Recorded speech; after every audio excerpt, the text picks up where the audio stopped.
দিলের মধ্যে এটা বসান যে এই রমজান মাসে আল্লাহ আমাকে মাফ করছেন, যেহেতু আল্লাহ আমাকে মাফ করছেন, আমার দিল যেহেতু পরিশুদ্ধ হয়ে গেছে, এখন আর আমি কোনো গুনাহ করব না। আল্লাহ পাক যদি মাফ করেন, এখনো আপনি মাফ চাইলে আল্লাহ পাক কি করবেন? মাফ করবেন।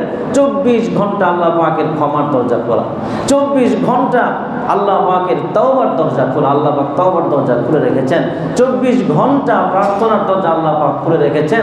যখনই ইচ্ছা আপনি আল্লাহর কাছে চান, যখনই ইচ্ছা আপনি ইস্তেগফার করেন, যখনই ইচ্ছা আল্লাহর কাছে তওবা করেন, আল্লাহ পাক মাফ করে দিতে সময় লাগে? সময় লাগে না। খালাকাতুল জিন্না ওয়াল ইনসা ইল্লা লিয়াবুদুন। আল্লাহ রাব্বুল আলামিন বলছেন, আমি মানব জাতিকে এবং জিন জাতিকে সৃষ্টি করেছি কেবলমাত্র একটা উদ্দেশ্যে, আর সেই উদ্দেশ্য হলো কেবলমাত্র তারা আমার ইবাদত করবে। সুবহানাল্লাহ। আল্লাহ পাক এখানে বলছেন শুধু রমজানে ইবাদত করবা, 2 মাস ইবাদত করবা, এই কথা বলছেন? আল্লাহ পাক ব্যাপকভাবে বলেছেন। তার মানে ইবাদত যেদিন থেকে ফরজ হয়ে যাবে সেই দিন থেকে মৃত্যুর আগ পর্যন্ত আল্লাহ তাআলার দাসত্ব করতে হবে, আল্লাহ তাআলার ইবাদত করতে হবে। আসার সময় মানুষ তার মৃত্যুর সার্টিফিকেট নিয়ে আসে। আল্লাহ পাক বলছেন, তুমি তোমার রবের ইবাদত করো মৃত্যু তোমার কাছে হাজির হওয়ার আগ পর্যন্ত। শিক্ষাটা দিয়ে গেছে, সেই শিক্ষাটা হলো এটাই যে রমজানে যেভাবে নেক আমল করছো, বাকি 11 মাস তার চাইতে আরো সুন্দর করে কি করবা? ইবাদত বন্দেগী করবা। সুবহানাল্লাহ। রমজানুল মুবারক মাস বিদায় নিয়ে চলে গেছে। যে রমজানুল মুবারক মাসের জন্যে আমরা অধীর আগ্রহে ছিলাম, অধীর আগ্রহে রমজানুল মুবারক মাসের অপেক্ষায় ছিলাম, ঠিক কিনা?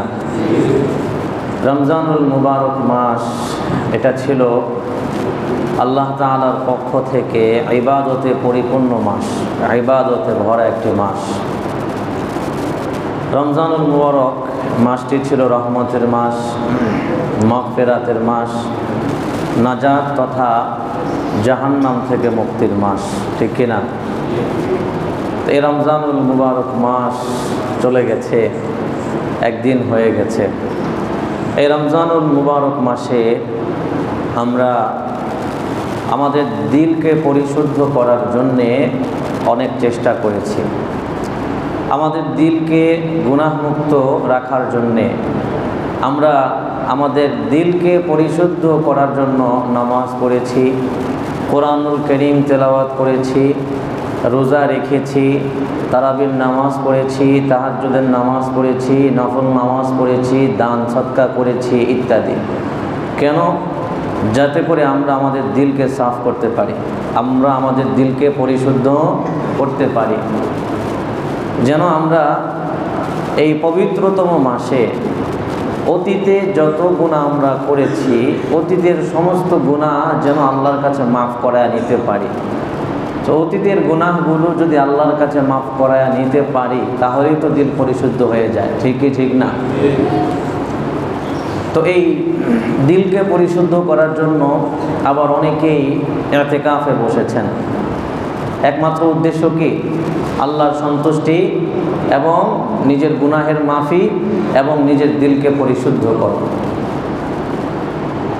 তো কার দিল পরিশুদ্ধ হলো না হলো, কার গুনাহ মাফ হলো না হলো, এটা কে ভালো জানেন? আল্লাহ পাক ভালো জানেন। আমার গুনাহ মাফ হয়েছে কিনা এটা আমি জানি না, আপনার গুনাহ মাফ হয়েছে কিনা এটা আপনি জানেন না, আপনার দিল পরিশুদ্ধ হয়েছে কিনা এটা আপনি জানেন না, কিন্তু কিছুদিন পর জানতে পারবেন। তবে যেহেতু আমরা আল্লাহর প্রতি বিশ্বাসী, আল্লাহর কোরআনের প্রতিও বিশ্বাসী, আল্লাহর হাবিব সাল্লাল্লাহু আলাইহি ওয়াসাল্লামের প্রতিও আমরা পরিপূর্ণ বিশ্বাস রাখি, যেমন তাকে নবী হিসেবে বিশ্বাস করি, তেমনি তার কথার প্রতিও আমরা তেমনি 100% বিশ্বাস রাখি। তো রসুল যেভাবে বলে গিয়েছেন, যেভাবে শিক্ষা দিয়ে গেছেন যে এইভাবে আল্লাহর কাছে দোয়া করলে আল্লাহ কবুল করবেন, এই নেক আমলের দ্বারা এই গুনাহ মাফ হবে, কিয়ামুল লাইল করলে আল্লাহ গুনাহ মাফ করে দিবে, সিয়াম পালন করলে আল্লাহ গুনাহ মাফ করে দিবে, লাইলাতুল কদরের রাত্রি পাওয়া গেলে 1000 মাসের চাইতেও ইবাদতের সওয়াব আল্লাহ পাক আমল নামায় দিয়ে দিবে, কাউকে ইফতারি করালে এটা নাজাতের এটা নাজাতের ওসিলা হয়ে যাবে। এগুলো কে বলেছেন? রসুল বলেছেন। বিধায় আমরা রসুলের কথার প্রতি পরিপূর্ণ আস্থা রেখে, মহান রব্বুল আলামিনের প্রতি পরিপূর্ণ বিশ্বাস রেখে, ইয়াকিন রেখে আমরা চেষ্টা করেছি, আমরা আমাদের চেষ্টাকে অব্যাহত রেখেছি যে আল্লাহ পাক যেন আমাদের দিলকে কি করে দেন? পরিশুদ্ধ করে দেন। এখন ধরে নেন, এটা ধরে নিতেই হবে, আল্লাহর ক্ষেত্রে ধারণাকে 100-তে 100 রাখতে হবে, কমায় রাখলে হবে না। কারণ আল্লাহ রাসূল বলেছেন, আনা ইনদা যন্নি আবদি বি, আমি আমার বান্দার ধারণার কাছাকাছি থাকি। সুবহানাল্লাহ বলেন। মানে আপনি আল্লাহর ক্ষেত্রে যে ধারণা করবেন, ওই মুআমালাটাই আল্লাহ পাক আপনার সাথে করবেন। এখন আপনি দোয়া করলেন, দূর মনে হয় গুনাহ মাফ হলো না। যদি এরকম করেন তাহলে কি গুনাহ মাফ হবে? এরকম করা মানেই হচ্ছে আপনার দিল পরিশুদ্ধ হয় নাই, আপনার তওবাটা হয় নাই, আপনার ইস্তেগফারটা হয় নাই। একটু পরে আপনি গুনাহের মধ্যে চলে যাবেন। কিন্তু আপনি বিশ্বাস রাখেন, মুমিন হিসেবে আমাদের বিশ্বাস রাখতে হবে যে রমজানুল মুবারক মাসে আল্লাহ পাক অবশ্যই আমার জিন্দেগির সব গুনাহ মাফ করে দিয়েছেন। সুবহানাল্লাহ। এই বিশ্বাস রাখলে কি হবে? এই বিশ্বাস রাখলে আপনার দিল পরিশুদ্ধ হয়ে যাবে। দিলের মধ্যে এটা বসান যে এই রমজান মাসে আল্লাহ আমাকে মাফ করছেন, যেহেতু আল্লাহ আমাকে মাফ করছেন, আমার দিল যেহেতু পরিশুদ্ধ হয়ে গেছে, এখন আর আমি কোনো গুনাহ করব না। যদি আপনি জানতে পারেন আপনার কোনো গুনাহ নাই, তাহলে দিলের হালত একরকম হবে। আর যদি জানতে পারেন আপনার গুনাহের বোঝা অনেক, তাহলে দিলের হালত কী হবে? আরেক রকম হবে। যদি আপনি জানেন যে আপনার দিল পরিশুদ্ধ হয়ে গেছে, আল্লাহ পাক সব গুনাহ মাফ করে দিয়েছে, আল্লাহ পাক যদি কোনো নিদর্শন দিয়ে পাঠিয়ে, জিব্রাইলকে পাঠায়া যদি কানে কানে এসে শুধু আপনাকে বলে যায়, তাহলে আপনার কি অবস্থা হবে? আল্লাহু আকবার। তখন আপনি একই থাকবেন, আমার আর কোনো গুনাহ নাই, আমি আর কোনো গুনাহ করব না। আপনি প্রতিজ্ঞাবদ্ধ হবেন। ঠিক কি ঠিক না? সাদা পোশাকের মধ্যে একটু ময়লা লেগে গেলে সাদা পোশাকটা কিন্তু কি হয়ে যায়? নষ্ট হয়ে যায়। সাদা যে কোনো কিছুর মধ্যে একটু কালো দাগ লাগলেই সেই কাপড়টা কি আর সাদা থাকে পরিপূর্ণ? একটু ময়লা দেখা যায় কি দেখা যায় না? তো এই রমজানুল মুবারক মাসে আমরা আমাদের দিলকে পরিশুদ্ধ করেছি, আমাদের দিল এখন শুভ্র পোশাকের ন্যায় হয়ে গেছে। সুবহানাল্লাহ বলেন। আমাদের দিল এখন শুভ্র দিল। এখন এই দিলে কোনো কালিমা, কোনো দাগ, কোনো গুনাহের ছাপ লাগানো যাবে? লাগানো যাবে না। তাহলে ইয়াকিন রাখেন যে আল্লাহ আপনার দিলকে সাফ করে দিয়েছেন। বিশ্বাস রাখেন, বিশ্বাস করেন যে আল্লাহ আপনার গুনাহ মাফ করিয়ে দিয়েছেন। এখন আপনার দিল পরিশুদ্ধ হয়ে গেছে। এই পরিশুদ্ধ দিলে যেন আপনি মৃত্যুর আগ পর্যন্ত থাকতে পারেন, সেই চেষ্টাটা করা। সেটা কিভাবে? রমজানে যেরকমভাবে কান্নাকাটি করছেন, রমজানে যেভাবে নিজেকে গুনাহ মুক্ত রেখেছেন, রমজানে যেভাবে নামাজ পড়েছেন, রমজানে যেভাবে রোজা রেখেছেন, রমজানে যেভাবে তাকওয়া অর্জন করার চেষ্টা করেছেন, রমজানে যেভাবে কোরআন তেলাওয়াত করেছেন, সারাটা জীবন সেইভাবে নিজেকে এই অভ্যাসের মধ্যে রাখতে হবে। এতদিন প্র্যাকটিস করলাম 1 মাস। এই মানুষ প্র্যাকটিস করে কেন? যেন তার এটা কি হয়ে যায়? অভ্যাসে পরিণত হয়ে যায়, যেন তার এটা পরিপূর্ণ শেখা হয়ে যায়। নাকি সারা জীবন মানুষ প্র্যাকটিস করতে থাকে, ইংলিশ কোর্স করে 1 মাস 2 মাস 3 মাস, কেন? যেন এটা সারা জীবনের জন্য তার দিলের মধ্যে বসে যায়। ঠিকই ঠিক না? তো রমজানুল মুবারকে আমরা প্র্যাকটিস করেছি যে শুধু 1 মাসের জন্যই, নাকি যেন এই প্র্যাকটিসটা আমাদের অভ্যাসে কি হয়? পরিণত হয়ে যায়, যেন এটা আমাদের স্বভাব জাতের সাথে মিশে যায়। এই জন্যই তো মূলত আল্লাহ পাক কি দিয়েছেন? রমজানুল মুবারক মাস দিয়েছেন। তো এখন রমজান তো চলে গেছে, এখন এই রমজান যেহেতু চলে গেছে, রমজানের যে শিক্ষা, রমজানের যে শিক্ষা, রমজান যেটা শিখিয়ে গেছে আমাদেরকে, যে শিক্ষাটা দিয়ে গেছে, সেই শিক্ষাটা হলো এটাই যে রমজানে যেভাবে নেক আমল করছো, বাকি 11 মাস তার চাইতে আরো সুন্দর করে কি করবা? ইবাদত বন্দেগী করবা। সুবহানাল্লাহ। কারণ প্র্যাকটিসের পরে কি আরো ভালো হয় কি হয় না? নাকি প্র্যাকটিসের পরে আরো খারাপ হয়? তো রমজানে প্র্যাকটিস করছি, তো বাকি 11 মাস তো ভালো হওয়ার কথা, কিন্তু আমাদের কি ভালো হয়? আমাদের তো ভালো হওয়া দূরের কথা, হয় না। হয় রোজা 1 মাস পালন করি, কিন্তু নফল রোজা যে আসে এটা তো আমরা পালন করি না। কিয়ামুল লাইল করি, তাহাজ্জুদের নামাজ পড়ি, বাকি 11 মাস যে তাহাজ্জুদের নামাজ আছে এই নামাজ তো আমরা পড়ি না। রমজানুল মুবারক মাসে কোরআন তেলাওয়াত করি, বাকি 11 মাস যে বাকি আছে, এই 11 মাসে যে তেলাওয়াত করতে হবে কেউ করে? খুব কম, অল্প সংখ্যক। রমজানে যেভাবে খতমের হিড়িক লেগে যায়, হুজুর বাসা থেকে খতম দিছে, আমি একটা দিছি, আমার মেয়ে একটা দিছে, আমার ছেলে একটা দিছে, একটু দোয়া করে দেন। সারা বছরে বিশ্বাস করেন এখানে আসার পর থেকে রমজান ছাড়া অন্য কোনো সময় কেউ এসে বলছে হুজুর আমি এক কোরআন খতম দিছি, একটু দোয়া করে দেন, এই কথাটা আমার মনে হয় কেউ আমাকে বলে নাই। তাহলে কি বোঝা যায়? যে আমরা রমজান কেন্দ্রিক আমল করি, আমরা রমজানকে ঘিরেই সব করি, রমজান শেষ আমাদের আমলও শেষ। অথচ আল্লাহ কি ইবাদত এক মাসের জন্য দিছেন? হ্যাঁ, আল্লাহ পাক সৃষ্টি করলেন কেন আমাদেরকে বলেন তো? ইবাদত করার জন্য। কি জন্যে? আল্লাহর দাসত্ব করার জন্যে, আল্লাহর ইবাদত করার জন্য। আল্লাহ পাক কোরআনের মধ্যে বলছেন ওয়ামা খালাকাতুল জিন্না ওয়াল ইনসা ইল্লা লিয়াবুদুন।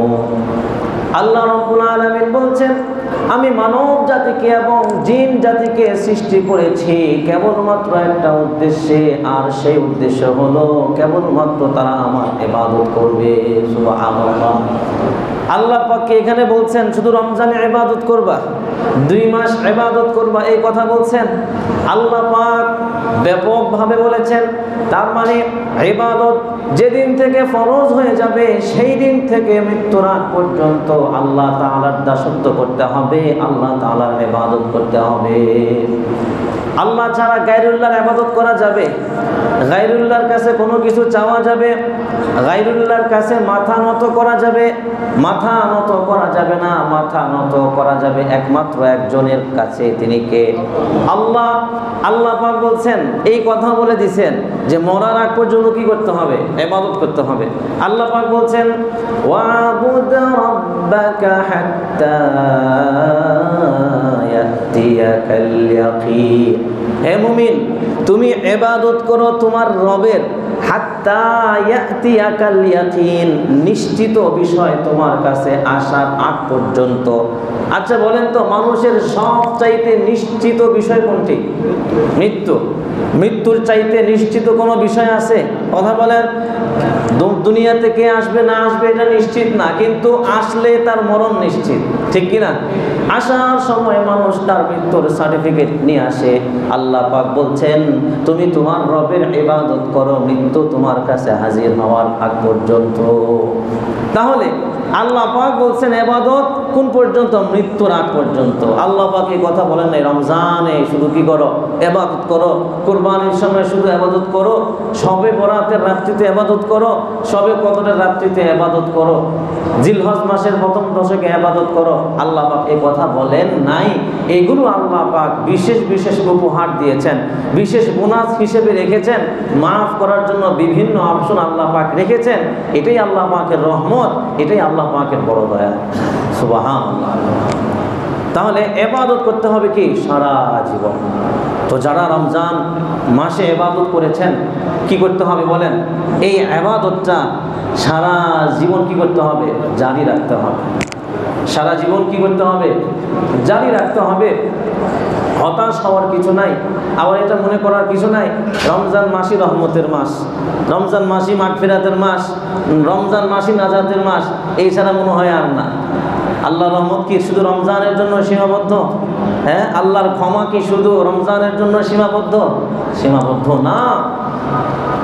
আরে কিয়ামতের দিনেও তো আল্লাহ পাক রহম করবেন, ঠিকই ঠিক না? কিয়ামতের দিনেও তো আল্লাহ পাক বিভিন্ন মুসিলাকে সামনে রেখে আল্লাহ পাক বান্দাদেরকে, অগণিত বান্দাদেরকে মাফ করে দিয়ে বিনা হিসাবে জান্নাত দান করবেন। সুবহানাল্লাহ। তো যেহেতু রহমত শুধু রমজানের সাথে বিশেষায়িত না, রহমত, মাগফিরাত, নাজাত, হ্যাঁ এগুলো কিনা এবং আল্লাহর কাছে প্রার্থনা, কোনো কিছু চাওয়া, এগুলো শুধু রমজানের সাথে কিনা খাস না। হ্যাঁ, রমজানের চাইলে আল্লাহ পাক খুব দ্রুত কি করেন? কবুল করেন। এটা আল্লাহ পাক অপশন রেখেছেন, এটা আমাদেরকে বিশেষ রহমত করে আল্লাহ পাক এই বোনাসটা আমাদেরকে দিয়েছেন। সুতরাং যারা রমজানে ঠিক মতো নামাজ পড়ে নাই, তারা যদি এখন এই মনে করে তাহলে তো আমাদের দিল পরিশুদ্ধ হয় নাই, মন বেজার করে কোনো লাভ আছে? আল্লাহ পাক যদি মাফ করেন, এখনো আপনি মাফ চাইলে আল্লাহ পাক কি করবেন? মাফ করবেন। 24 ঘন্টা আল্লাহ পাকের ক্ষমার দরজা খোলা, 24 ঘন্টা আল্লাহ পাকের তওবার দরজা খোলা, আল্লাহ পাক তওবার দরজা খুলে রেখেছেন। 24 ঘন্টা প্রার্থনার দরজা আল্লাহ পাক খুলে রেখেছেন। যখনই ইচ্ছা আপনি আল্লাহর কাছে চান, যখনই ইচ্ছা আপনি ইস্তেগফার করেন, যখনই ইচ্ছা আল্লাহর কাছে তওবা করেন, আল্লাহ পাক মাফ করে দিতে সময় লাগে? সময় লাগে না। রাসূলুল্লাহ সাল্লাল্লাহু আলাইহি ওয়াসাল্লাম যখন ইন্তেকাল করলেন, সাহাবায়ে কেরাম সবাই হতাশ হয়ে গেলেন। কিরকম হতাশ? মনে হয় ইসলাম শেষ হয়ে গেছে। তো রসুল গেছেন মানে রসুল ইসলাম নিয়ে চলে গেছেন, এখন কি হবে আমাদের? আমরা কিভাবে নামাজ পড়ব? আমরা কিভাবে যাকাত দেব? কিভাবে হজ পালন করব? আমাদের জীবনের বিভিন্ন সমস্যার সমাধান কিভাবে আমরা করব? কোনো কিছু হলে আমরা কিভাবে জানব? কারণ জিবরিল তো এসে আল্লাহ রসুলকে ওহী করেন, আল্লাহ রসুলকে বিভিন্ন অবস্থা জানায় দেন। তো সাহাবায়ে কেরামের এত ভয়াবহ অবস্থা গিয়েছে যে সাহাবায়ে কেরাম মানে মনে করছে যে তাদের দুনিয়াতে আর কিছুই নেই। তারা খুব ভারাক্রান্ত হয়ে গিয়েছিলেন। ওমর তো একটা বিশ্বাসই করতে পারছে না যে আমার হাবিব মুহাম্মদ সাল্লাল্লাহু আলাইহি সাল্লাম দুনিয়া থেকে বিদায় নিয়ে চলে গেছেন। উনি কি করলেন? নাঙ্গা একটা তলোয়ার হাতে নিলেন, হাতে নিয়ে কাবার চত্বরে ঘুরতে লাগলেন আর জোরে জোরে চিৎকার করে বলতে লাগলেন, যে বলবে মুহাম্মদ ইন্তেকাল করছে, আমি তার গর্দান, তার কল্লা তার দেহ থেকে আলাদা করে দেব। এটা উনি মানতেই পারছেন না যে হাবিব চলে গিয়েছেন, মুহাম্মদ সাল্লাল্লাহু আলাইহি সাল্লাম বিদায় নিয়ে চলে গেছেন। এমন ভয়াবহ অবস্থা ছিল, সব সাহাবী হতাশ, সব সাহাবী নিরাশ হয়ে গেছে। তখন আবু বকর রাদিয়াল্লাহু তাআলা আনহু, তিনি ছিলেন সবচাইতে বিচক্ষণ এবং রাসূলের সবচাইতে নৈকট্যপ্রাপ্ত সাহাবী। আবু বকর রাদিয়াল্লাহু তাআলা আনহু উনি সকল সাহাবীদের এই সমস্ত অবস্থা দেখার পর তিনি সাহাবায়ে কেরামের সামনে দাঁড়ালেন। সাহাবায়ে কেরামের সামনে দাঁড়িয়ে তিনি ঘোষণা করতে লাগলেন, মান কানা ইয়াবুদু মুহাম্মাদান ফাইন্না মুহাম্মাদান ক্বাদ মাত। এই শুনে রাখো, যারা মুহাম্মদ সাল্লাল্লাহু আলাইহি ওয়াসাল্লামের ইবাদত করে, পূজা করে, তারা জেনে রাখো মুহাম্মদ সাল্লাল্লাহু আলাইহি ওয়াসাল্লাম ইন্তেকাল করছে, মরে গেছে। ওয়ামান কানা ইয়াবুদুল্লাহ ফাইন্নাল্লাহা হাইয়্যুন লা ইয়ামুত। আর যারা এক আল্লাহর ইবাদত করে, তারা জেনে রাখুক আল্লাহ চিরঞ্জীব, আল্লাহ পাক কখনো মরেন না। সুবহানাল্লাহ। এই কথা শোনার পর সবার দিলের মধ্যে সান্ত্বনা চলে আসছে, সবার দিলের মধ্যে দিল থেকে হতাশা চলে গেছে, সবার দিলের মধ্যে একটা প্রশান্তি চলে আসছে। ওমর রাদিয়াল্লাহু তাআলা আনহু তিনি কি হয়ে গেলেন? শান্ত হয়ে গেলেন। সাহাবায়ে কেরাম সবাই কি হয়ে গেলেন? শান্ত হয়ে গেলেন। কারণ আমরা কি রাসূলের ইবাদত করি, রাসূলের পূজা করি, রাসূলের দাসত্ব করি? করি না। কার দাসত্ব করি? আল্লাহর দাসত্ব করি। একটা বিষয় আপনাদেরকে বলি, সেটা হচ্ছে অনেক মানুষ এই কথা বলে যে আল্লাহ রাসূল চাইলে ইনশাআল্লাহ এই কাজটা করব যদি আল্লাহ এবং আল্লাহ রাসূল চায়। দেখেন আল্লাহ পাক শিখিয়ে দিয়েছেন কোরআনের মধ্যে, ওয়ালা তাকুলান্না লিশাইইন ইন্নী ফাইলুন যালিকা গাদান ইল্লা আইয়াশা আল্লাহ। আল্লাহ পাক বলছেন ভবিষ্যতে কোনো কিছু করবা, বলার আগে বলো ইনশাআল্লাহ। আল্লাহ পাক রাসূলের কথা বলছেন, তাহলে আমি আপনি কেন রাসূলের কথা বলি? আল্লাহ পাক কোরআনে বলছেন আমার নামে জবাই করে খাও। আমার নাম ছাড়া যদি জবাই করা হয় তাহলে সেই জবাই যার নামেই হোক, রাসূলের নামে হলো সেটা কি খাওয়া যাবে না, সেটা হারাম পশুতে রূপান্তরিত হয়ে যায়। রাসূলুল্লাহ সাল্লাল্লাহু আলাইহি ওয়াসাল্লাম হাদিসের মধ্যে শত শত হাদিসের মধ্যে শিক্ষা দিয়ে গেছেন, বলে গেছেন যখন তোমরা কোনো কিছু করবে বিসমিল্লাহ বলে করবে। কিন্তু আমরা কোরআনও বাদ দিয়া, হাদিসও বাদ দিয়া, অতি আবেগের বশবর্তী হইয়া আমরা কথায় কথায় আল্লাহ আল্লাহ রাসূল যদি চাই, এটা কিন্তু কুফরি। এটা কি? সম্পূর্ণ কুফরি। এরপরে এই যে প্রায় সময় ওই দিনও এক অটোতে যাচ্ছিলাম, তো কথায় কথায় সে বলল আল্লাহ আল্লাহ রাসূলের নামে, আল্লাহ আল্লাহ রাসূলের নামে দেখে এই কাজটা শুরু করবো। নাউজুবিল্লাহ বলবেন না। রাসূলের নাম কি? আবার রাসূলের নাম কি? তো এগুলো কি হয়? এগুলো শিরিক হয়, কুফরি হয়। নাম হবে কার? আল্লাহ। আপনি যা কিছু করেন কার জন্য করেন? আল্লাহর জন্যে। বিসমিল্লাহ বলেন, এখানে কার নাম আছে? আল্লাহ নাম আছে। রাসূলের নাম আছে? কথা বলেন, রাসূলের নাম নাই। কোরআন পড়ি বিসমিল্লাহ আছে, কাজ করি বিসমিল্লাহ আছে, জবাই করি বিসমিল্লাহি আল্লাহু আকবার, নাকি রাসূলের নাম আছে এখানে? রসুলের নাম আছে নাই। অতি আবেগ ভালো না, অতি আবেগ আপনার ইমানকে কি করে দেবে, নষ্ট করে দেবে। ঈদ আল্লাহ পাক দুইটা দিচ্ছেন, আপনি যদি আনন্দের আতিশয্যে যদি আরেকটা ঈদ পালন করেন, নিজ থেকে ঈদে মিলাদুন্নবী পালন করেন, তাহলে কি হইল যে ঈদে মিলাদুন্নবী পালন করছেন রসুলের নামে? রসুল তো বলছেন ঈদ দুইটা, কয়টা বলেন? ঈদ দুইটা, ঈদুল ফিতর, ঈদুল আযহা। রসুলের হাদিস মুসলিম শরীফে, ইন্নাল্লাহা ক্বাদ আবদালাকুম বিহিমা খায়রাম মিনহুমা। কালকে বলছিলাম যে আল্লাহ তাআলা তোমাদের জন্য দুইটা বিশেষ কি রাখছেন, ঈদ রাখছেন। তো এখন আপনি যদি আনন্দের আতিশয্যে এরকম ঈদে মিলাদুন্নবী পালন করেন, তাহলে এটা কিন্তু শরীয়তের অন্তর্ভুক্ত জিনিস না, শরীয়তের অন্তর্ভুক্ত জিনিস না। সেটাকে শরীয়ত মনে করে, ইবাদত মনে করে করলে এটাই নিশ্চিত বেদাত। আর এই বেদাত কি গুমরাহির পথে যাওয়ার কারণ। রাসূলুল্লাহ সাল্লাল্লাহু আলাইহি ওয়াসাল্লাম কি করতেন বলেন? জন্মদিন পালন করতেন কিভাবে? রাসূল রোজা রাখতেন। এটাই সুন্নত আমল। এই সুন্নত আমল কে করে? কয়জন করেন? করেন? এই সুন্নত আমল কি আমরা করি? আমরা করি না। রাসূল সোমবারে এসেছেন, হাদিস, সহিহ হাদিস, রাসূল বলছেন যে এই দিন আমি রোজা রাখি কারণ এই দিন আমি দুনিয়ার মধ্যে আগমন করছি। সুবহানাল্লাহ। জন্মদিন পালন করেন আপনি, রাসূল পালন করছেন? আপনি তো কেক কাটেন, আপনি আয়োজন করেন, বন্ধু বান্ধব নিয়ে আসেন, বন্ধুরা মাথায় ডিম ফাটায়, কি ফাটায় না, কত ধরনের আনন্দ করে। রাসূল এটা করছেন? রাসূল কি করছেন? রোজা রাখছেন। জন্মদিনে যেহেতু রাসূল তার জন্মদিনে রোজা রাখছেন, সেহেতু আমার আপনার কর্তব্য হচ্ছে আমাদের জন্মদিন আমরা কি রাখবো? রোজা রাখবো তো ইনশাআল্লাহ। এখন থেকে জন্মদিনে কি করবেন? রোজা রাখবেন। আল্লাহ পাক আমল করার তৌফিক দান করুন, আমিন।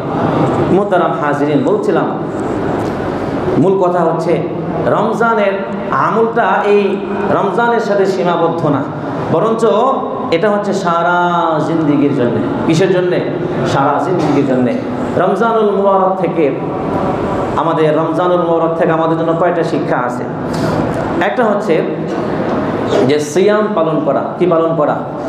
সিয়াম পালন করা। রমজানে তো আমরা ফরজ রোজা রাখলাম, রমজানের পরে সারা বছর বাকি 11 মাসেও কিন্তু কিছু রোজা আছে না নাই? সওয়াবের ফজিলতের রোজা আছে না নাই? আছে। যেমন এই যে শাওয়াল মাসের রোজা, এই যে শাওয়াল মাসের আজকে 2 তারিখ, এই শাওয়াল মাসে 6টা রোজা আছে। কয়টা রোজা? 6টা রোজা রাসূলুল্লাহ সাল্লাল্লাহু আলাইহি ওয়াসাল্লাম রাখতেন, সাহাবায়ে কেরাম রাখতেন। সুবহানাল্লাহ বলেন। রাসূলুল্লাহ সাল্লাল্লাহু আলাইহি ওয়াসাল্লাম বলছেন, মান সামা রমাদানা সুম্মা আতবাআহু সিত্তাম মিন শাওয়াল। আল্লাহ রাসূল বলছেন, যারা রমজান মাসে রোজা রাখবে, রমজান মাসে রোজা রাখার পর শাওয়াল মাসে 6টা রোজা রাখবে, কানা কাসিয়ামিদ দাহরি, তাহলে সে যেন সারা বছর রোজা রাখলো। সুবহানাল্লাহ। তাহলে রমজানের রোজা রাখছেন, এটা হয়ে গেছে। এই শাওয়াল মাসে যদি আরো 6টা রোজা রাখেন, তাহলে আল্লাহ রাব্বুল আলামিন আপনার আমলনামায় 1 বছর 12 মাস তথা 1 বছর রোজা রাখলে যে সওয়াব, আল্লাহ পাক আপনার আমলনামায় সেই সওয়াব লিখে দিবে। সুবহানাল্লাহ। তাহলে এই রোজা রাখবেন তো ইনশাআল্লাহ। এই রোজা রাখার লাগাতার রাখতে হবে না। একদিন রাখলেন, 2 দিন পর আবার রাখলেন, 3 দিন পর রাখলেন, 4 দিন পর রাখলেন, বা লাগাতার রাখলেন, কোনো সমস্যা নাই। যেভাবে রাখেন, শাওয়াল মাসে 6টা রোজা রাখলেই কি হয়ে যাবে। ইবনে রাজাব হাম্বলি রাহমাতুল্লাহ আলাইহি তিনি বলছেন, শাওয়াল মাসের 6টা রোজা রমজান মাসের পরিপূরক। অর্থাৎ রমজান মাসে যদি কোনো ত্রুটি বিচ্যুত হয়ে যায়, তাহলে এই শাওয়ালের দ্বারা আল্লাহ পাক এই ত্রুটি বিচ্যুতি ঘাটতি আল্লাহ পাক পূর্ণ করে দেন। সুবহানাল্লাহ বলেন। তিনি আরও বলেন যে আমরা যে ফরজ নামাজের আগে পরে সুন্নত পড়ি, যেমন জোহরের নামাজের আগে সুন্নত কয় রাকাত? 4 রাকাত। তারপরে পরে 2 রাকাত। হ্যাঁ, জুমার আগে 4 রাকাত, পরে 4 রাকাত। মাগরিব পরে 2 রাকাত, এশারের পরে 2 রাকাত, তারপরে ফজরের আগে 2 রাকাত। আছে না নাই? তো উনি বলছেন যে এই যে সুন্নতে মুআক্কাদা নামাজগুলো, এই নামাজগুলো ফরজের ঘাটতি দূর করে দেয়। তো ঠিক তেমনি এই শাওয়াল মাসের 6 রোজাও রমজানের কি ঘাটতি পূরণ করে দেয়। সুবহানাল্লাহ। এই জন্য রাখবো তো ইনশাআল্লাহ। আল্লাহ পাক আমাদেরকে আমল করার তৌফিক দান করুন, বলুন আমিন। যেখানে রমজান আমাদেরকে শিখিয়ে গিয়েছে রোজা রাখার অভ্যাস, এটা যেন আমরা অভ্যাসে পরিণত করি।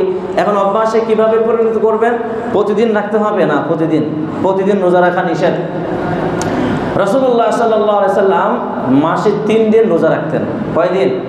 3 দিন রোজা রাখতেন, যেটাকে আইয়ামে বীজের রোজা বলা হয়। রাসূলুল্লাহ সাল্লাল্লাহু আলাইহি সাল্লাম বলছেন, এই রোজার ফজিলত হলো যে ব্যক্তি এই এক মাসে প্রতি মাসে 3 দিন রোজা রাখবে, তাকে আল্লাহ পাক সারা বছর রোজা রাখার সওয়াব তার আমলনামায় দিয়ে দেন। সুবহানাল্লাহ। এরপরে সাপ্তাহিক রোজা রাখার কি আছে, সিস্টেম আছে। রাসূলুল্লাহ সাল্লাল্লাহু আলাইহি ওয়াসাল্লাম কি করতেন? সোমবার রোজা রাখতেন এবং বৃহস্পতিবার রোজা রাখতেন। তাহলে মাঝে মধ্যে এই রোজা রাখা দরকার আছে না নাই? তাহলে তো কি হলো, রমজানের যে শিক্ষা, সিয়ামের যে শিক্ষা, সেই শিক্ষার উপর আমল করা হইল।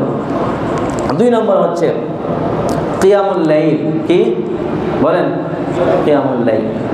যে রমজানুল মুবারক মাসে আমরা যেই পরিমাণ তাহাজ্জুদের নামাজ পড়ছি, সারা বছর তো এই পরিমাণ তাহাজ্জুদের নামাজ আমরা পড়ি নাই। ঠিক কি না? তো রমজান থেকে শিক্ষা হলো যে এই যে কিয়ামুল লাইল আমরা করছি, এটার ধারাটা অব্যাহত রাখা, এটা যেন ছেড়ে না দেওয়া, এটার অভ্যাস কি রাখা বলেন? জারি রাখা। কারণ রসুল বলছেন যে ওই কাজ আল্লাহর কাছে বেশি পছন্দনীয় যে কাজের উপর ধারাবাহিকতা রক্ষা করা হয়, মুওয়াজাবাত অবিরাম করা হয়। সারা বছর করলেন না, একদিন কইরে একদম উল্টায় ফেললেন, এটা আল্লাহর কাছে কি না, পছন্দনীয় না। এর দ্বারা ভালো কিছু আশা করাও যায় না। একদিন না উল্টায়া সারাটা জীবন প্রতিদিন অল্প অল্প করেন, এটাই কি অনেক কিছু। প্রতিদিন 5 ওয়াক্ত নামাজ পড়েন, ওই একদিন 100 রাকাত তাহাজ্জুদ নামাজ পড়ে কোনো লাভ হইব? যদি প্রতিদিন 5 ওয়াক্ত নামাজ না পড়েন, না, কোনো লাভ হবে না। ফরজ নামাজ এইটা পড়া এরপর যদি আপনার সময় থাকে তাহলে আপনি নফল নামাজ পড়তে পারেন। এটার জন্য আল্লাহর কাছে কি নাই, কোনো জোর জবরদস্তি নাই, কোনো চাপাচাপি নাই। আছে? কোনো চাপাচাপি নাই। বরঞ্চ এটা না পড়লে তো আপনার সমস্যা, ওইটা না পড়লে সমস্যা না, ওইটা না পড়লে আপনি সওয়াব বেশি পাচ্ছেন।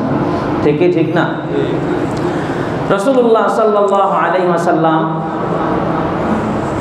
শুধু রমজানুল মুবারক মাসেই তাহাজ্জুদ নামাজ পড়তেন? বলেন তো, সারা জীবন।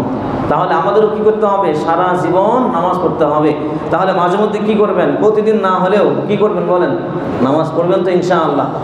এরপরে রমজানে আমরা জামাতের সাথে নামাজ আদায় করছি না? কথা বলেন। তাহলে রমজান ছাড়া বাকি 11 মাসও কি করতে হবে? জামাতের সাথে নামাজ পড়তে হবে। জামাতে নামাজ আদায়ের ফজিলত কি বলেন? 25 গুণ। এক হাদিসে 25, আরেক হাদিসে 27 গুণ বেশি সওয়াব। একা নামাজ পড়ছেন 1 গুণ সওয়াব, কষ্ট করে মসজিদে এসে জামাতে নামাজ পড়ছেন 27 গুণ বেশি সওয়াব আল্লাহ পাক আপনাকে দিয়ে দেবেন। সুবহানাল্লাহ। তাকবীরুল্লাহর ফজিলত তো আছেই। তো রমজানুল মুবারক মাসে যে নামাজ আমরা পড়েছি, এই নামাজ থেকে আরেকটা বার্তা হলো এই যে বেশি বেশি নফল নামাজ পড়ো। কি পড়ো? নফল নামাজ, দিনে এবং রাতে। রাতে তাহাজ্জুদের নামাজ, দিনে বিশেষ কিছু নামাজ আছে, যেমন ফজরের পরে ইশরাকের নামাজ, আবার ইশরাকের কিছু পরে গিয়ে চাষতের নামাজ, এরপরে আসরের আগে 4 রাকাত নামাজ। রাসূলুল্লাহ সাল্লাল্লাহু আলাইহি ওয়াসাল্লাম ইশরাকের নামাজ নিয়মিত আদায় করতেন। সুবহানাল্লাহ বলেন। চাষতের নামাজ রাসূল সাল্লাল্লাহু আলাইহি ওয়াসাল্লাম নিয়মিত আদায় করতেন। হাদিসের মধ্যে এসেছে রাসূলুল্লাহ সাল্লাল্লাহু আলাইহি ওয়াসাল্লাম ফজরের নামাজ পড়ে জায়নামাজে বসে থাকতেন, হাত্তা তাতলুআশ শামসু, সূর্য উদিত হওয়ার আগ পর্যন্ত বসে থাকতেন। কেন বসে থাকতেন? সূর্য উদিত হবে এই জন্য না, বরঞ্চ সূর্য উদিত হওয়ার পর ইশরাক নামাজের সময় হয়। রাসূলুল্লাহ সাল্লাল্লাহু আলাইহি ওয়াসাল্লাম ইশরাকের নামাজ আদায় করে তারপরে তিনি অন্য কাজে বের হতেন। সুবহানাল্লাহ। ইশরাক নামাজের অনেক ফজিলত আছে। রাসূলুল্লাহ সাল্লাল্লাহু আলাইহি ওয়াসাল্লাম বলছেন, সালাতুন ফি আথারি সালাতিন, এক নামাজের পর আরেক নামাজ, লা লাগওয়া বাইনাহুমা, 2 নামাজের মধ্যে দুনিয়াবি কোনো কাজ কর্ম যদি না হয়, তাহলে 2 নামাজের মধ্যবর্তী যে ইবাদত আছে, এই ইবাদত আল্লাহ পাক ইল্লিয়িনের মধ্যে লিখে দিবেন। সুবহানাল্লাহ। তাহলে ফজরের নামাজের পর যদি মুসল্লায় বসে থাকেন, ইশরাকের নামাজ এবং ফজরের নামাজ, এর মধ্যে তো আপনার দুনিয়াবি কোনো কাজ হচ্ছে না, তাহলে এই সময়ের মধ্যে আপনি যে আমলগুলো করবেন, এই আমলগুলো আল্লাহ পাক সর্বোচ্চ যে আমলনামা ইল্লিয়িন সেখানে আপনার আমলনামা লিখে দিবেন। সুবহানাল্লাহ। রাসূলুল্লাহ সাল্লাল্লাহু আলাইহি ওয়াসাল্লাম বলছেন ইশরাক নামাজের ফজিলত আছে। কি ফজিলত? রাসূলুল্লাহ সাল্লাল্লাহু আলাইহি ওয়াসাল্লাম বলছেন মান সাল্লাল ফজর ফি জামাআতিন, যে ব্যক্তি ফজরের নামাজ জামাতের সাথে আদায় করবে, সুম্মা ক্বাদা ফি মুসাল্লাহু ইয়াযকুরুল্লাহ, এরপরে সে মুসল্লায় বসে আল্লাহ পাকের জিকির করবে, হাত্তা তাতলু আশ-শামসু, সূর্য উদিত হওয়ার আগ পর্যন্ত, সূর্য যখন উদিত হয়ে যাবে, সুম্মা সাল্লা রাকাতাইন, তারপরে 2 রাকাত ইশরাকের নামাজ আদায় করবে, কানা কাহাজ্জাতিন ওয়া উমরাতিন, তাহলে আল্লাহ পাক 2 রাকাতের উসিলায় তার আমলনামায় একটি হজ এবং একটি উমরার সওয়াব লিখে দিবেন। আল্লাহ রাসূল বলছেন তাম্মাতিন তাম্মাতিন তাম্মাতিন, অর্থাৎ পূর্ণ সওয়াব পূর্ণ সওয়াব পূর্ণ সওয়াব। সুবহানাল্লাহ বলেন। রাসূল তাগিদ দিয়ে বলছেন তাম্মাতিন তাম্মাতিন তাম্মাতিন, 3 বার বলছেন যে ইশরাকের 2 রাকাত নামাজ পড়লে পূর্ণ পূর্ণ পূর্ণ একটা হজ এবং একটা উমরার সওয়াব আল্লাহ পাক আমলনামায় লিখে দিবেন। সুবহানাল্লাহ। ফজরের পরে সূর্য উদিত হতে সময় লাগে না, 10-15 মিনিট পরে সূর্য উদিত হয়ে যায়। সূর্য উদিত হওয়ার 5-10 মিনিট পরেই আপনি কি করেন? ইশরাকের নামাজ পড়া শুরু করেন। সর্বোত্তম হলো 20 মিনিট পর কি করা? ইশরাকের নামাজ আদায় করা। আমল করবেন তো ইনশাআল্লাহ। এরপরে ইশরাকের সময় শেষ হয়ে গেলে চাষতের সময় আসে। চাষতেরও নামাজ আছে। চাষতের নামাজ 2 রাকাত আছে, 4 রাকাত, 8 রাকাত, 10 রাকাত, সর্বোচ্চ 12 রাকাত। কোনো হাদিসে 2 রাকাতের কথা আছে, কোনো হাদিসে 4, কোনো হাদিসে 6, কোনো হাদিসে 8, 10, 12 আছে। তবে রাসূল 8 রাকাতের বেশি কি পড়তেন। রাসূলুল্লাহ সাল্লাল্লাহু আলাইহি ওয়াসাল্লাম চাষতের নামাজের অনেক ফজিলতের কথা আলোচনা করেছেন। রাসূলুল্লাহ সাল্লাল্লাহু আলাইহি ওয়াসাল্লাম বলছেন যে তুমি 2 রাকাত চাষতের নামাজ পড়ো। তার আগে বলে নিচ্ছি, রাসূল আরেকটা হাদিসের মধ্যে বলছেন যে তোমাদের প্রত্যেকটা অঙ্গ প্রত্যঙ্গের জন্য সদকা আছে।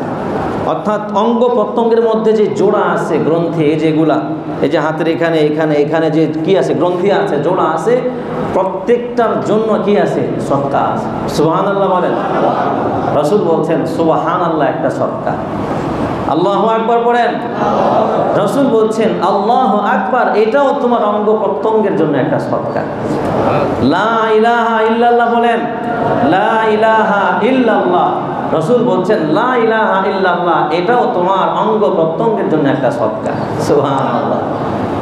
রাসূল এরপরে বলছেন এত কষ্ট করে এত কিছু না পড়ে যদি তুমি 2 রাকাত চাষতের নামাজ পড়ো, এই 2 রাকাত চাষতের নামাজই তোমার শরীরে থাকা যত অঙ্গ প্রত্যঙ্গের গ্রন্থি আছে, জোড়া আছে, সবগুলোর জন্য সদকা হয়ে যাবে। সুবহানাল্লাহ। রাসূলুল্লাহ সাল্লাল্লাহু আলাইহি ওয়াসাল্লাম বলছেন যদি কেউ 2 রাকাত চাষতের নামাজ আদায় করে তাহলে তাকে গাফেলদের অন্তর্ভুক্ত করা হয় না। সুবহানাল্লাহ বলবেন। যদি কেউ 4 রাকাত নামাজ পড়ে, রাসূলুল্লাহ সাল্লাল্লাহু আলাইহি ওয়াসাল্লাম বলছেন যে তার নাম নেককারদের তালিকায় লেখা হয়। সুবহানাল্লাহ। মানে তাকে নেককারদের মাঝে অন্তর্ভুক্ত করা হয়। রাসূল বলছেন 6 রাকাত চাষতের নামাজ যদি কেউ পড়ে তাহলে তার নাম আনুগত্যকারী বান্দাদের খাতায় লেখা হয়। সুবহানাল্লাহ। রাসূল বলছেন যদি 8 রাকাত চাষতের নামাজ কেউ পড়ে তাহলে তার নাম সফলকাম ব্যক্তিদের খাতায় লেখা হয়। সুবহানাল্লাহ। রাসূল বলছেন 10 রাকাত চাষতের নামাজ যদি কেউ পড়ে তাহলে ওই দিন তার আমলনামায় আল্লাহ পাক কোনো গুনাহ লেখেন না। রাসূল বলছেন যদি 12 রাকাত চাষতের নামাজ কেউ পড়ে তাহলে আল্লাহ রাব্বুল আলামিন তার জন্য জান্নাতে একটা প্রাসাদ, একটা বাড়ি নির্মাণ করে দেবেন। কত সওয়াব! পড়েন 2 রাকাত সওয়াব, পড়েন 4 রাকাত সওয়াব, পড়েন 6 রাকাত সওয়াব, পড়েন 8 রাকাত, 10 রাকাত, 12 রাকাত। আপনার যদি সময় থাকে বেশি পড়েন, সময় যদি শর্ট থাকে তাহলে অল্প পড়েন। কোনো সমস্যা আছে? কোনো সমস্যা নাই। রাসূলুল্লাহ সাল্লাল্লাহু আলাইহি ওয়াসাল্লাম আরেকটা ফজিলতের কথা বলছেন। রাসূলুল্লাহ সাল্লাল্লাহু আলাইহি ওয়াসাল্লাম বলছেন যদি কেউ ফজরের নামাজের পর থেকে নিয়ে চাষতের আগ পর্যন্ত দুনিয়াবি কোনো কাজ না করে মুসল্লায় বসে থাকে, অর্থাৎ মুসল্লায় বসলো, এশরাকের সময় এশরাকের নামাজও পড়ে ফেললো, তাহলে সময় লস হওয়ার কোনো সুযোগ আছে? সুযোগ নাই। রাসূল বলছেন ফজরের নামাজের পর থেকে নিয়ে চারটে রাত পর্যন্ত যদি সে মসজিদে বসে থাকে, দুনিয়াবি কোনো কাজ যদি না করে, তারপর যদি চারটের সময় 2 রাকাত চারটের নামাজ পড়ে, রাসূলুল্লাহ সাল্লাল্লাহু আলাইহি ওয়াসাল্লাম বলছেন তার গুনাহের পরিমাণ সমুদ্রে থাকা ফেনার চাইতেও যদি বেশি হয়, আল্লাহ পাক তার গুনাহগুলোকে মাফ করে দিবে। কত ফজিলত! আম্মা জান আয়েশা বলছেন আমার আব্বা আম্মা কবর থেকে উঠে আসলেও আমি কখনো চারটের নামাজ মিস দেব না। সুবহানাল্লাহ। আর একটা মানুষ কবর থেকে চলে আসা চারটিখানি কথা, সবাই তো চায় আমার মা চলে আসুক, কল্পনা করে কি করে না? সন্তান কল্পনা করবে, এটা কল্পনা আসবে, আরে যদি আমার আম্মা আবার চলে আসতো, আব্বা যদি আবার চলে আসতো, এরকম কল্পনা আমি নিজেও করি, আপনারা সবাই করে, যার মা নাই যার বাবা নাই, করে কি করে না? তো আম্মা জান আয়েশা রাদিয়াল্লাহু তাআলা আনহা এই নামাজের গুরুত্ব বোঝাতে গিয়ে কথা বলছেন যে ওই সময় যদি আমার আব্বা আম্মাও কবর থেকে উঠে আসে, আমি তাদেরকে সময় দেব না, বরঞ্চ আমি চারটের নামাজ আদায় করব। সুবহানাল্লাহ। আম্মা জান আয়েশা রাদিয়াল্লাহু তাআলা আনহা 8 রাকাত কি করতেন? চারটের নামাজ আদায় করতেন। মুহতারাম হাজিরিন, এই নামাজ কি, এই নামাজের আমল কি রাখা? জারি রাখা।